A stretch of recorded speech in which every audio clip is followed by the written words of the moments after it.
እንደምንላችኋል ተመልካቾች ከዜና ኢትዮጵያ የቢዝነስ መረጃ ጋር ብሩክታዊት አስራት ነኝ። ለነዚህ መረጃዎች ደግሞ አጋር የሆነንን ኦሮሚያ ባንክን እናመሰግናለን። ወደ ቀዳሚ መረጃችን እንለፍ። ባለፉት 9 ወራት ከወጪ ንግድ ዘርፍ 5.3 ቢሊዮን ዶላር መመዝገቡን የንግድና ቀጠናዊ ትስስር ሚኒስቴር አስታወቀ።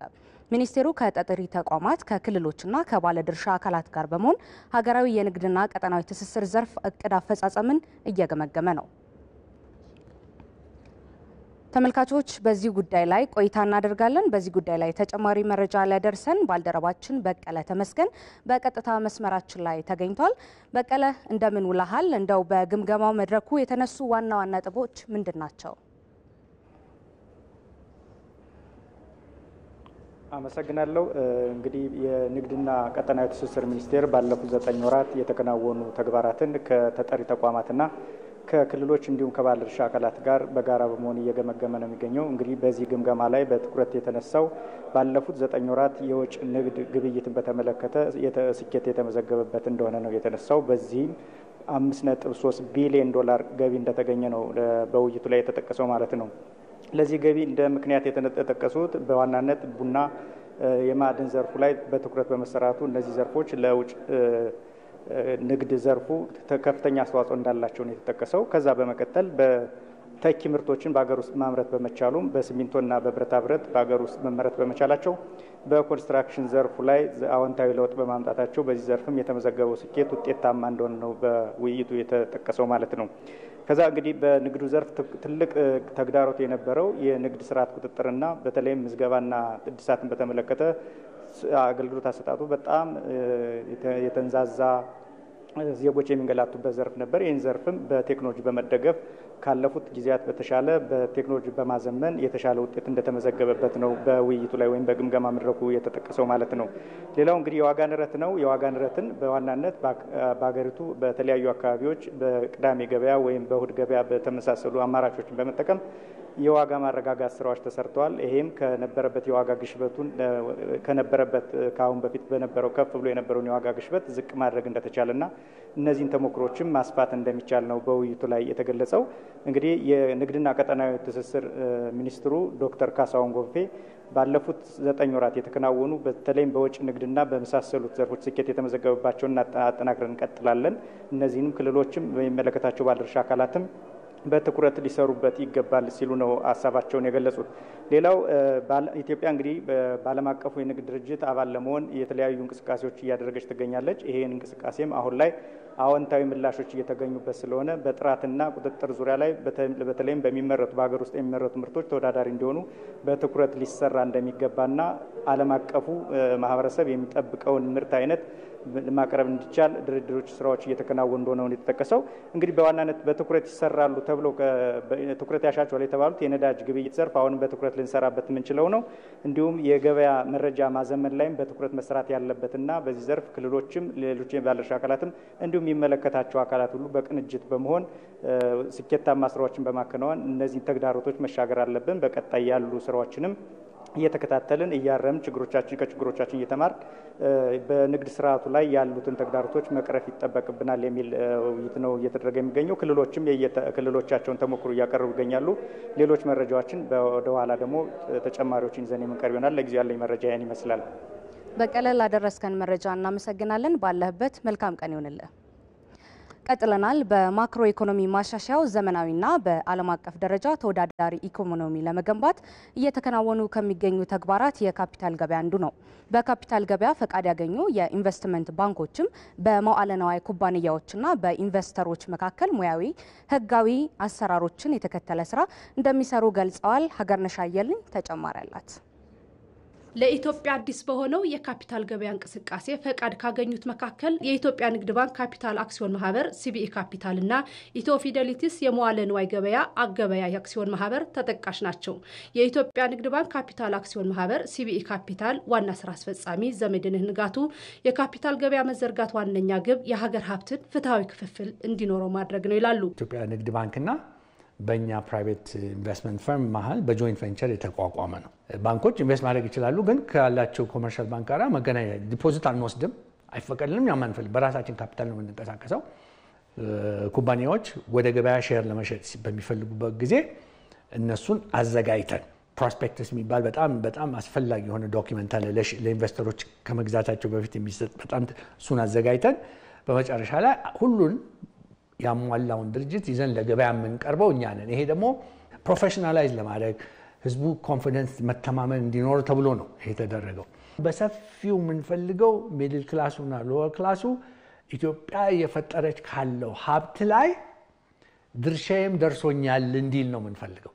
በሌላ በኩል የመዋለ ንዋይ ገበያ አከናዋኝ ሆኖ ፈቃድ ያገኘው ኢትዮ ፊደሊቲ ሴኩሪቲስ አክሲዮን ማህበር ዋና ስራ አስፈጻሚ የሆኑት አንተነህ ካሳ ገዥና ሻጭን ከማገናኘት በተጨማሪ የገበያ መረጃም እንሰጣለን ይላሉ።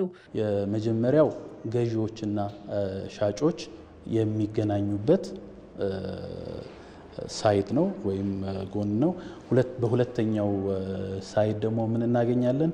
የራሳችን አካውንት ኖሮን እንደ አንድ ዲለር ተቋም እኛም እየገዛን አክሲዮኖችን ወደፊት የምንሸጥበት ሌላው ሁለተኛው ሚና ነው የሚሆነው። ገበያውን እንዲያውቁት የአክሲዮን ዋጋዎችን ምንድናቸው የሚለውን ዲስከቨር እንዲያደርጉ እንዲረዱ ያደርጋቸዋል። መረጃ ላይ የተወሰነ ወደ መረጃ ላይ የተመሰረተ ውሳኔ እንዲያሳልፉ ያስችላቸዋል። ለምሳሌ ኢንቨስትመንት ዛሬ 10 ብር የገዛሽው አንድ ሼር ኢንቨስት ያደረግሽበት ካምፓኒ በጣም ጥሩ ከሰራ አትራፊነቱን ከቀጠለ ያቺ 10 1 ሺህም ልትገባ ትችላለች፣ 100 ሺህም ሊገባ ይችላል፣ 1 ሚሊዮንም ሊገባ ይችላል። ያ ኩባንያ ግን for variety of reasons ያተሰበውን አይነት ካልሄደለት ትርፋማነቱ እንደታሰበው ካልሆነ ያ 10 ብር የተገዛው 5 ሊወርድ ይችላል። ይሄን ማስተማር አለብን። ሴቪንግስ አካውንት የቁጠባ አካውንት 10 አስቀመጥሽው ነገ 10 ከነወለድሽ ይከፈልሻል። ይሄን ነገር ብትገዙ ጥሩ ነው፣ ያዙት፣ ያዋጣል። የለም እኛ አላማረንም፣ የዚህ ካምፓኒ አቅጣጫ አላማረንም፣ የሴክተሩም ሊሆን ይችላል ወይ ካምፓኒው። ይሄንን አይነት ስራ ነው እንግዲህ የምንሰራው፣ ቀላል ስራ አይደለም። ኢንቨስተሮች የካፒታል ገበያውን ተረድተው ወደ ገበያ እንዲገቡ የግንዛቤ ስራውን በስፋት እየሰሩ መሆኑን የሚያነሱት የኢትዮ ፊደሊቲ ሴኩሪቲስ ስራ አስፈጻሚ አንተነህ ካሳ የመገበያያ ስነ ምህዳር ሙከራ ላይ መሆናቸውን ገልጸዋል። ከባንኮች፣ ከኢንሹራንሶች፣ ከማይክሮ ፋይናንሶች ጋር የጀመርናቸው ንግግሮች እና ስራዎች አሉ። እነሱን አጠናክረን የምንገፋባቸው የምንሄድባቸው ይሆናል። ኢትዮ ፊደሊቲ በዚህ ሳምንትም ከኤክስቼንጁ ጋር የተያዙ ፕሮግራሞች አሉ። ከመገበያያ ፕላትፎርሙ ጋር በተገናኘ የሞክ ቴስቲንግ ሴሽን ለኢትዮ ፊደሊቲ ስፔሲፊካሊ ተዘጋጅቶ እሱን ፕሮግራም የምናካሂድ ይሆናል። ኢትዮጵያ የካፒታል ገበያውን ለማስተዳደር የዘረጋቻቸው ህጎችና መመሪያዎች ውጤታማነቱን ቅርብ ለማድረግ አስቻይ መሆናቸውም ተነስቷል። ቀጥለናል። በኢትዮጵያ የቆዳ ውጤቶችን በተሻለ ጥራት በማምረት ለገበያ የሚያቀርቡ ተቋማት ቁጥር እየጨመረ ይገኛል። በርካታ ወጣቶችም በዘርፉ ተሰማርተው ከራሳቸው አልፈው ለሌሎችም የስራ ዕድል እየፈጠሩ ይገኛሉ። በቆዳው ዘርፍ የራሱን ስራ ከጀመረ ወጣት ጋር ቆይታ አድርገናል። ከራሱ አንደበት ተከታትለን እንመለስ።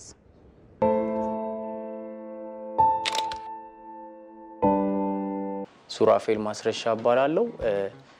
ማርፌልስ ሌዘር ድርጅት ውስጥ ስራ አስኪያጅ ነኝ። ተቀጣሪ ነበርኩኝ። ወደ 15000 ብር ደሞዝም አገኝ ነበር።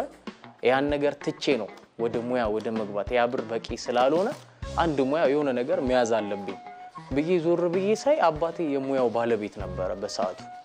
በዞም የሱን ህልም አሳካለሁ እንደ ደግሞ ወደ ራሴ ህልም እገባለሁ ብዬ ነው ይሄንን ስራ የጀመርኩት። ማሽኖች ምንም ነገር አልነበሩም፣ ምንም የለም በሚባል ደረጃ ነው። ምንም አይነት ካፒታል አልነበረኝ። እዚህ ጋር ስገባ ደግሞ ምንድነው 2 አመት ሙሉ ስሰራ 10000 ብር አካውንት ውስጥ አልነበረም። 50000 ብር ፈንድ መጣ ማለት ነው ለሚሰሩ ለኢንተርፕራይዞች ተብሎ። ይሄንን ለማድረግ ደግሞ ዋስ ያስፈልግሻል። ዋስ ለማግኘት 70 ሰው ጠይቄያለሁ። 50000 ብር ዋስ ለማግኘት አንድ ሰው እንኳን ዋስ ሊሆን የሚችል ሰው አላገኘውም ማለት ነው። የስራ ቦታዬ በጣም አነስተኛ የሆነች ቦታ ናት። በ20 ምናምን ካሬ ላይ ነው እየሰራሁኝ ያለሁት። 20 ካሬ ላይ ደግሞ ከ10 ሰው በላይ እየሰራበን ያለው ማለት ነው። ከውጪ እቃዎች ጋር ተመሳሳይ ነው ኳሊቲው ግን ዋጋው ደግሞ ይቀንሳል ከእቃ አቅርቦት ደግሞ ማቴሪያል ገበያ ላይ ባለው ነገር ነው ከየሆነ ታይም በኋላ ደግሞ እኔ የምፈልገው ነገሮችን ካፒታል ከፍ ሲል ሞልድ ማድረግ ይችላል ማለት ነው ሶሎች ሊሆን ይችላል ቆዳዎች ሊሆን ይችላል እኔ በመፈልገው ደረጃ መስራት ይቻላል ቆዳ ፋብሪካ አለ በራስሽ በሰሪ በራስሽ ዲዛይን መስራት ይቻላልሽ ቆዳውን ማለት ነው ማንንም ሰው ከዛኛው ከውጪ ምርት ይልቅ እዚህ ያለው በጣም ተቀባይነት እንዲኖረው ማድረግ ይቻላል ማለት ነው የካፒታል ማነስ ጉዳይ ነው ይሄ አሁን ላይ ጥያቄዎችንም እየጠየቁኝ ነው የቦታ እንዲሰፋልኝ ኤንድ ደግሞ ምርቶችን ከውጪ ማምጣት የሚችልበትን ደግሞ መንገዶችን ባገኝ በጣም ደስ ይለኛል አዳዲስ ስራ መፍጠር የሚቻልበትን ነገር መፍጠር ቢችል ለወጣቱ ስራ በደንብ አለ በጣም ብዙ ሰው ምርት ይፈልጋል ከዛ በኋላ አጠገቡ ጋር ያለው ሰው ጋር ሙያ በቻለው መጠን ይማር ገንዘቡን ሳያይ ማለት ነው ኔክስት ላይ ራሱን ፈጠራዎችን መፍጠር ቆንጆ ነገር ካቀረብሽለት ሰው በፍቃዱ ከኪሱ ገብቶ ከቦርሳው ገብቶ ብር ይሰጥሻል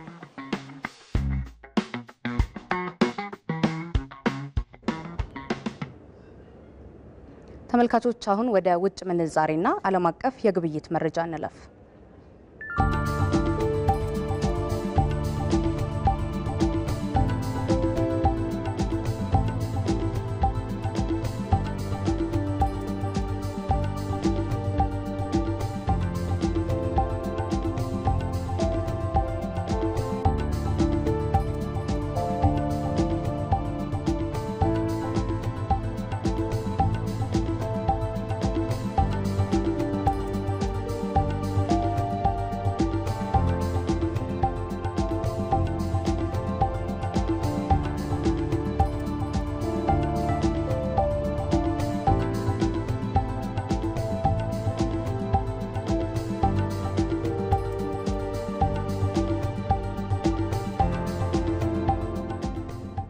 ተመልካቾች የዜና ኢትዮጵያ የቢዝነስ መረጃዎች አበቁ አብራችሁን ስለነበራችሁ እናመሰግናለን በእያላችሁበት መልካም ቀን